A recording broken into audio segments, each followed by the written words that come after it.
Hey everybody, and welcome to Hatton Family Chiropractic's free guide on neck pain. We're here on day one. Today, I just want to go over some really basic things to help you get a better understanding of your neck and your neck's anatomy, of what different types of pain might be, and how we can approach that in a helpful and meaningful way. So, we're going to start with today's agenda. We're going to cover the anatomy and function of the neck. We're going to cover what chronic versus acute pain means and why it matters to your treatment. We'll also go over the age-old question about which is better, heat or ice. We'll talk about exercising versus rest. We'll talk about over-the-counter medications. And finally, we'll talk about when you should go to the doctor, all right? Let's talk about the anatomy. This is our neck. It extends from the base of the skull really past the top of the shoulder here. It is made up of a variety of muscles and bones. We have 7 cervical vertebrae in the neck, as well as the occiput, which is the base bone of the skull. Sometimes that gets included in cervical anatomy, but for the sake of this conversation, 7 bones in the neck, several layers of muscle. We're not going to go over all of the muscles today, but we will be covering specific muscles later in the course. Suffice it to know, we've got really big ones that stretch all the way from the base of the skull all the way out to the shoulder. That's the trapezius, all the way down to little tiny muscles that only exist between the bones. Those are called multifidi, for instance. And we're going to be telling you how all of these muscles work. When we're talking about neck function, the neck really can do 6 movements, okay? I'm going to turn to the side for some of these. We can bend forward. We can bend backwards. This is called forward flexion and extension. We can also tilt or laterally flex to the left and right. And we can twist or rotate to the left and the right as well. Later, we're actually going to talk about a combination movement, but I'll save that for the day that we get to it. So now let's talk about chronic versus acute pain. Chronic pain is any pain that you have been dealing with for more than 6 weeks. Acute pain is anything you've been dealing with for less than 6 weeks. But an easier way to think about it is an acute pain is you've stubbed your toe, you've fallen and scraped your knee, you got in a car accident, something happened, and now you feel pain as a result of that physical action. It's clear, you can remember it, it can be traced back to a specific event, and it has not been bothering you for a long time. Chronic pain, on the other hand, tends to be, that achy back that you can't really think of why it's hurting, but it bothers you a couple times a month for the last 5 or 6 years. That would be an example of chronic pain, okay? Typically, acute pain is going to be self-resolving. Most acute pain goes away, and chronic pain sometimes lingers, and that's why it's harder to get rid of, okay? So now we're going to be talking about heat or ice and which one is better for you for each type of condition. The first thing I want you to know is that heat and ice function on the body in a very similar way. So both heat and ice are going to help with pain, okay? They do that in 2 different ways. Heat is best for injuries that have been ongoing for at least 72 hours. So it happened 3 days ago or longer. It is going to increase blood flow to the area by expanding the blood vessels. So that's vasodilation. That brings more blood and more nutrients to the area. It can promote healing. The downside is that as it brings more fluid to that area, it also has the chance to increase swelling and increase inflammatory markers. So for highly inflammatory conditions, heat might not be your best option, but it still is going to help reduce muscle spasms. It's still excellent for pain relief. Most people actually prefer heat to ice therapy, but you're going to want to make sure that you do not heat brand new injuries, and you're going to want to make sure that, I'm going to just stop with you need to make sure that you don't heat brand new injuries. Now, let's talk about ice. Ice is best for the first 72 hours. And that is because it constricts blood flow to an area. It helps push swelling out of an area. So it's really good for inflammatory problems.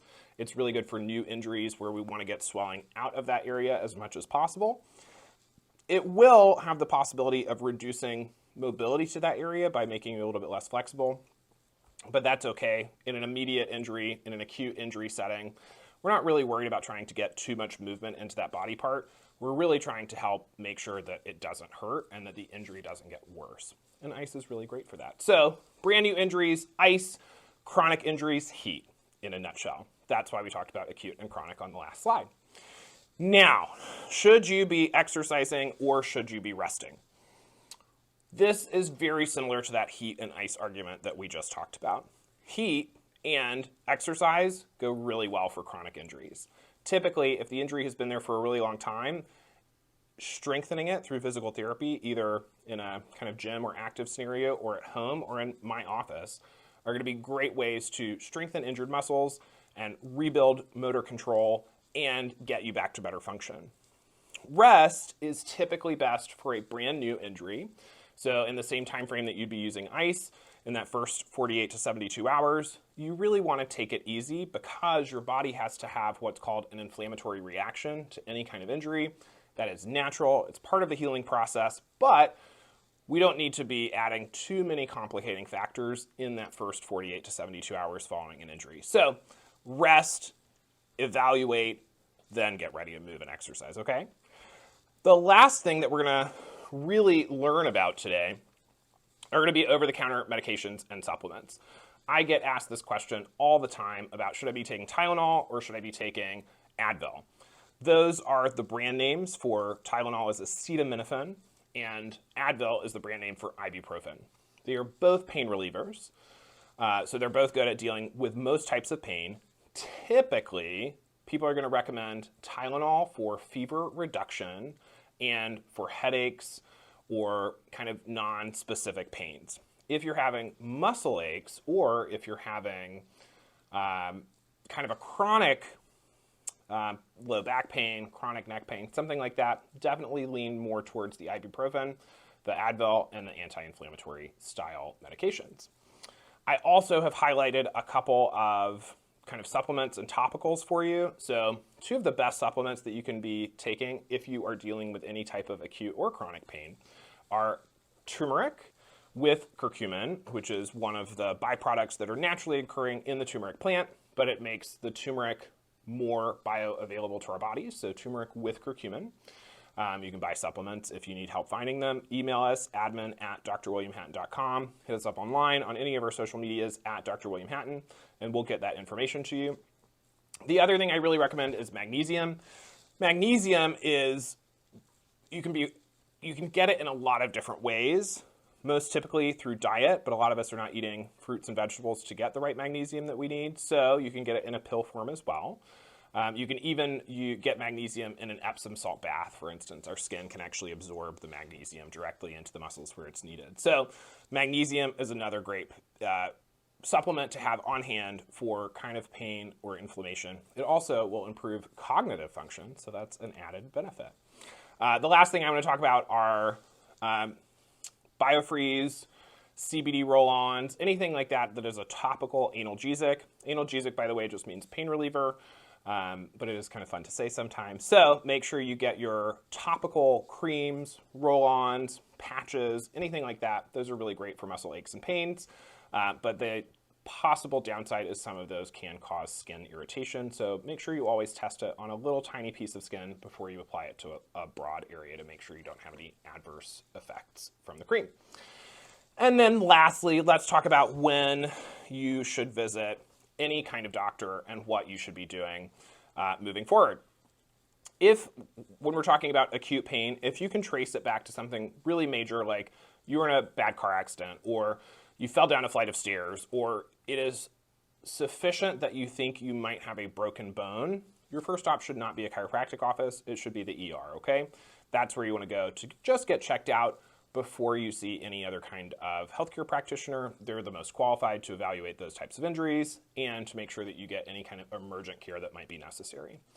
If you're experiencing any kind of really bizarre symptoms, like all of a sudden you can't see out of your eyes, or they're really blurry, or every time you go to take a step, your foot just kind of drops and it won't stay upright like it normally would during a step. If you wake up and you can't feel your right arm, these are all really excellent reasons to go to an ER or an urgent care. They could suggest some type of neurological issue or some other problem. Best to be checked out by an expert in an urgent care or ER setting so that if there is an emergency, that can be taken care of.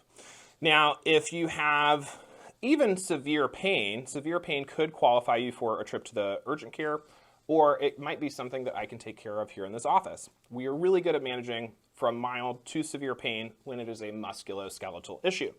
Musculoskeletal issues mean that it is coming from a joint that is not happy or from a muscle that is not happy. In fact, chiropractors are among the best at taking care of those problems. So if that's what it feels like to you, feel free to come on in. We are trained to evaluate for all of the big things that could be going on that could be reasons to send you to the emergency room. And of course, if we see any of those red flags, we'll make sure that you get the proper care. And if those red flags are not there, then we're going to take excellent care of you here in this office or any other chiropractic or physical therapy office as well. Finally, if you're just dealing with like very mild pain, you have tightness, you have tenderness, definitely come on in. That sounds like something that's right in our wheelhouse that we'll be able to help you with. So again, I'm Dr. William Hatton. You are enrolled in the neck pain course. Today is day 1. We've got 6 more modules for you. Make sure you check your email every day because we're going to be sending these to you so you can learn what you can be doing to take care of your neck pain and handle this on your own without even going into the doctor, if at all possible. But remember, if you have any of those red flags, make sure you get in touch with the right healthcare provider for you, okay? Talk to you soon. Bye.